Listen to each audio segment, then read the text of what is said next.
Welcome, everyone. So glad you are joining us for today's deep dive. We've got a really fascinating and honestly super relevant case study by Dr. Jonathan H. Westover to get into today. Yeah, it's a great one. It really is. Our mission today is to explore the absolute breaking point of technology-mediated supervision, and we're using Meta's recent corporate restructuring as our prime evidence. Right, because this is something that impacts basically anyone working in a modern organization right now. Exactly. So to set the stage here, in early 2025, Meta quietly hit the brakes on this massive experiment they were running. A huge reversal, Yeah, they had been really pushing this organizational model where human managers oversaw 15 or more direct reports. 50! which is just an incredible number of people for one human to manage. Right. And the only reason they thought this was even plausible was because they were leaning so heavily on these new AI coaching tools. Like, they thought the AI would just pick up the slack. Yeah, that was the theory. If the AI handles the transactional stuff, the human can just infinitely scale their oversight. But then, suddenly, Meta's VP of Reality Labs announces a full retreat.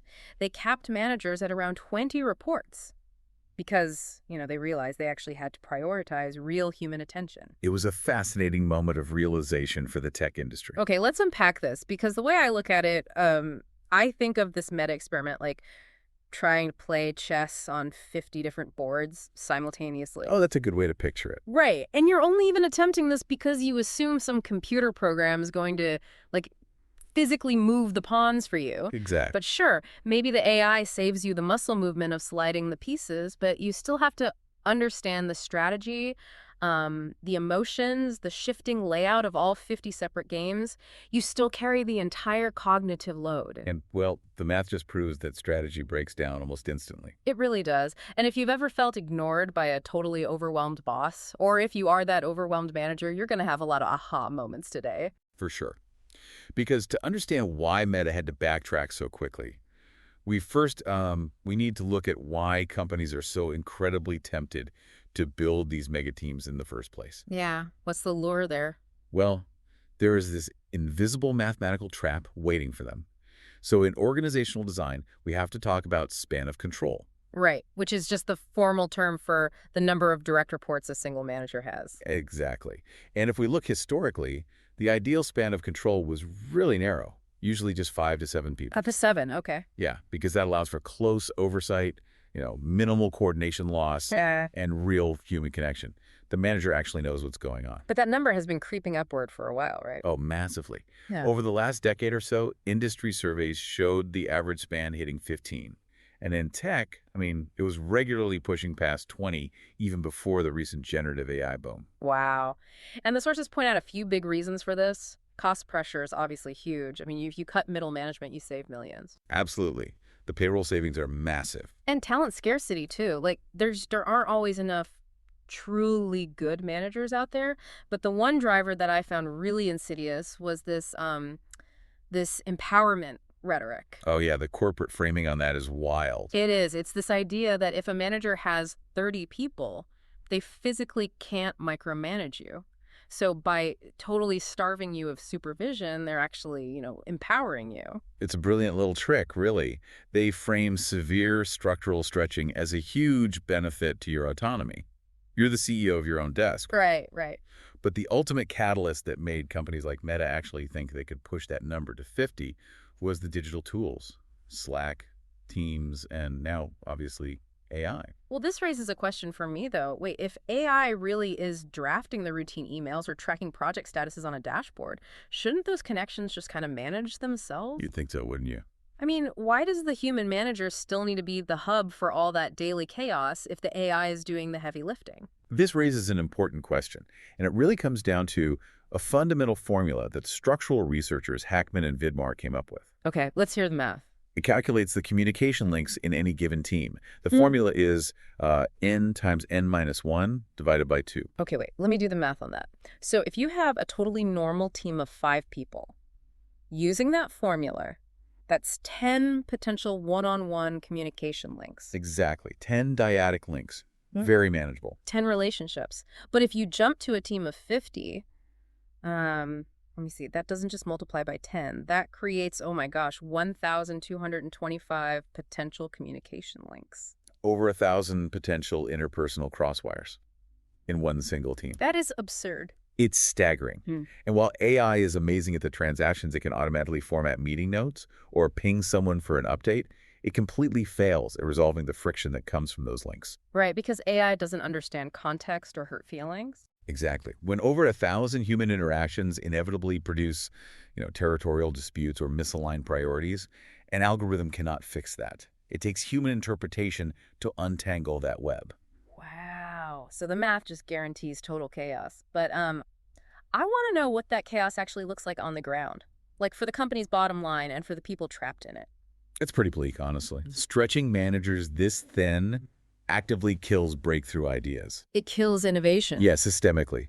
There's this landmark study we have to talk about by Wu and colleagues. They analyzed 65 million papers and patents. 65 million. That is a massive data set. It's huge. And what they proved conclusively is that small teams, like under 5 people, they're the ones that actually disrupt industries. They create paradigm shifts. Okay. And the large teams? Large teams just refine existing concepts. They don't disrupt. Okay, wait. I really want to dig into that.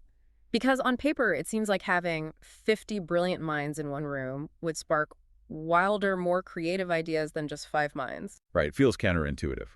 But it comes down to the volume of consensus you need in a massive team and the absolute lack of a managerial shield. Managerial shield, meaning what? Well, if you have a radical, risky idea in a 5-person team, your manager has the time to sit down with you, right? They can understand the vision and actually protect your project from the corporate bureaucracy while you test it. Oh, I see. High psychological safety. Exactly. But meta managers with 50 reports, they were operating in permanent triage mode. You're just fighting fires constantly. Precisely. And when you are just triaging, you physically don't have the bandwidth to foster creative friction. A risky idea just looks like more work you can't handle. So the team organically just defaults to safe, boring improvements. Yep. Whatever requires the least amount of managerial oversight. Here's where it gets really interesting to me, because it also totally stalls execution. The data says decision cycle times increase by 30% when manager spans exceed 15. 30% is a huge drop in speed to market. It's massive. I compare it to, like, a massive multi-lane highway. It doesn't matter how wide the highway is or how many cars you pack onto it. If all those lanes suddenly merge into a single toll booth, traffic just stalls out. That's the perfect analogy. The manager is the toll booth. And the human toll on that manager, the toll booth operator, is just brutal. The sources talk about managers waking up at 4:30 in the morning just to clear emails. Right, just to get back to zero before the actual meetings start. Dealing with chronic inadequacy, deep burnout. But the part that really struck me was the equity erosion for the employees. The equity piece is huge and often totally overlooked. Because when a manager is drowning, they don't have time to check on the quiet people. They default to the stars or whoever aggressively demands their attention. Yes. So basically, it's this dark irony. The squeaky wheel gets the promotion and the mentorship, while the quiet, neurodiverse innovator just gets completely ignored. What's fascinating here is how that neglect physically changes the team's structure. Research shows that when a manager lacks the bandwidth to act as a bridge, the team fragments. Like cliques start forming. Exactly. Fault lines develop, little shadow networks on Slack that you are a part of. Information stops flowing, and the manager is too busy answering emails to even notice the team is falling apart. Okay, so clearly 50 is completely unmanageable. But, capping every manager at 5 people is financially impossible for a big corporation. You'd go bankrupt. Right, you can't have an entire company of 5-person teams. So how do organizations right-size this? How do they find the magic number? Well, the research reveals a really crucial insight. There is no single perfect number. It depends on the situation. Totally. Yeah. Entirely depends on the fundamental type of work being done. Organizations have to evaluate a few variables, primarily this concept called task interdependence. Task interdependence. So how tightly coupled the work is, right? Exactly. Do these employees need to constantly collaborate, hand things off, and adjust to each other in real time? And you also factor in complexity and the maturity of the workforce, I'm assuming? Yes. Are these 20-year veterans or fresh grads who need their hands held? But the data shows that highly interdependent, creative work like product design or deep research, it strictly requires spans of 5 to 10. But if it's routine, modular work, you can go wider. Right. Customer support, processing claims, standardized logistics. That kind of environment can handle 15 to 20. But anything past 20 just dilutes attention too much, period. Yes, regardless of how routine the job is. The AstraZeneca case study from the sources was such a great example of auditing this. They noticed their R&D project times were lagging, people were quitting. And instead of just arbitrarily firing or hiring managers, they mapped out the task interdependence across departments. Yeah, they didn't treat all scientific work as the same thing. They realized their exploratory research scientists were dealing with massive uncertainty every day. Right, they needed a manager to act as a sounding board constantly. They were failing experiments and needed a quick pivot. So AstraZeneca made this really surgical move. They cut the manager spans in those specific exploratory units from 18 down to 10. But they kept the standardized development teams, the ones just running the repeatable clinical trials, they kept them at 15 to 18. And the result was wild. Engagement in the exploratory research groups climbed 12%. Which is huge for a metric like that. So what does this all mean? The way I synthesize this is with a musical analogy. I love a good analogy. Go ahead. Highly interdependent work, right? It's like a symphony orchestra. Everyone is playing a different instrument, reading different sheet music, and it has to harmonize perfectly. Yes, exactly. You absolutely need a conductor up there closely guiding the tempo. But routine work, that's like a track team running individual marathons. Right, they're on the same team but running entirely separate races. Exactly. The manager just points them to the starting line and occasionally hands out water. They don't need to synchronize their strides. That orchestra versus track team analogy is perfect, but it brings us to a really harsh, real-world problem. Okay, what happens when a company literally can't shrink its teams? Right. Economic reality exists.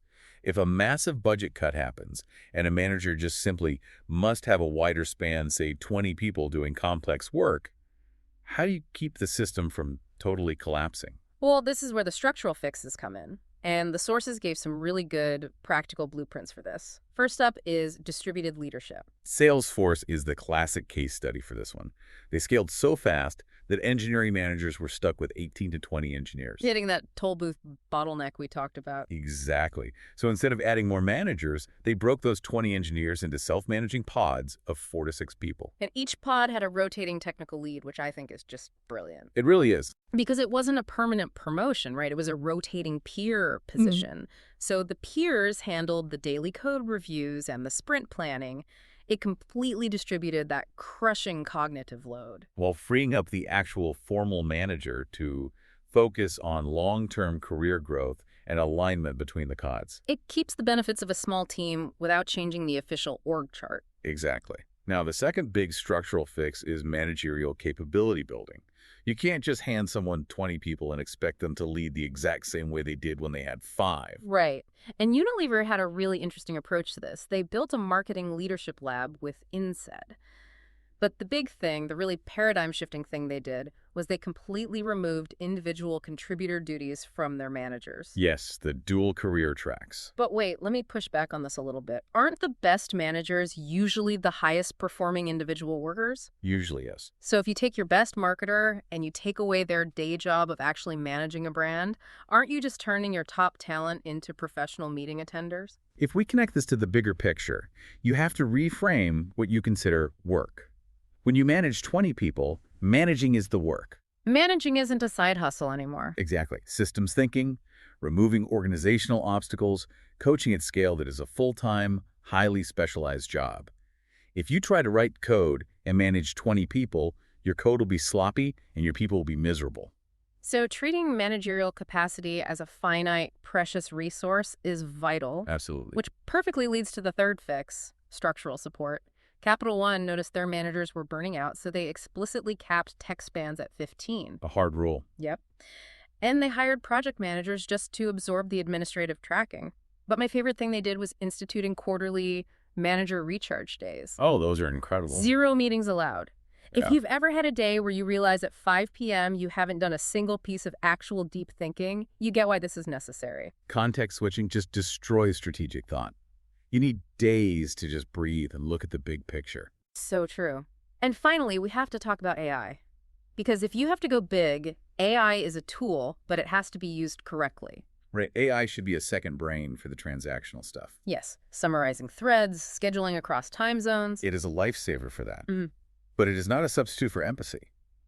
The moment you use AI to try and deliver a performance review or mediate a conflict, you completely sever the trust of your team. AI is an assistant, not a stand-in for human connection, which totally brings us full circle to metacapping teams at 20. Yep, they realized they couldn't fake the empathy. So we've covered a ton of ground today. To bring it all together for you listening, we've seen that while AI can definitely extend our reach, it absolutely cannot replace human judgment, empathy, and the messy relational work of leadership. Meta's course correction is empirical proof of that. Human connection still drives innovation. Exactly. So whether you're an overwhelmed manager right now or an employee just feeling lost in a sea of 50 people, you now have the vocabulary. You can use terms like task interdependence to advocate for a smaller team.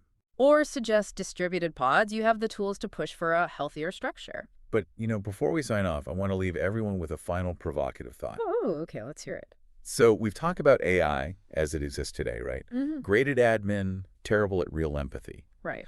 But the tech industry is obsessed with making AI more emotionally intelligent.